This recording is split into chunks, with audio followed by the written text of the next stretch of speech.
નમસ્કાર, આપ જોઈ રહ્યા છો સ્પાર્ક ટુડે ન્યૂઝ। દાહોદ જિલ્લામાં ચૂંટણીના પડઘમ શરૂ થઈ ગયા છે। દાહોદ લોકસભા સીટનું ભારતીય જનતા પાર્ટીના ઉમેદવાર જસવંતસિંહ ભાભોરના પ્રચાર અર્થે ભવ્ય વિજય વિશ્વાસ સંકલ્પ રેલીનું આયોજન થયું।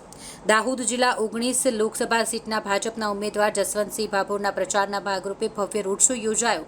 આ રોડ શોમાં દાહોદ ભાજપ કાર્યાલય કમલમથી રોડ શો શરૂ થયો હતો। આ એક વિશાળ બાઇક અને કારની રેલી હતી જે દાહોદ કમલમથી નીકળી હતી। છાપરી ગામે જિલ્લા સીટ જ્યાં જિલ્લા સભ્ય સુધીર લાલપુરવાળાએ સ્વાગત કર્યું, ત્યાંથી પછી બ્રિજ પાસે વોર્ડ નંબર 1ના નગરસેવકોએ સ્વાગત કર્યું।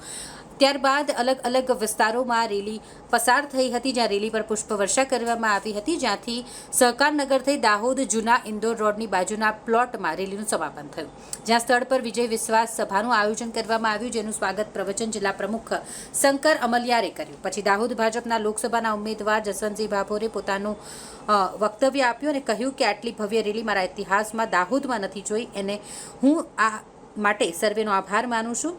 બચુભાઈ ખાબડે આ પ્રસંગે જણાવ્યું કે 1947 પછી નીકળેલી આ રેલી નહીં પણ રેલો કહેવાય।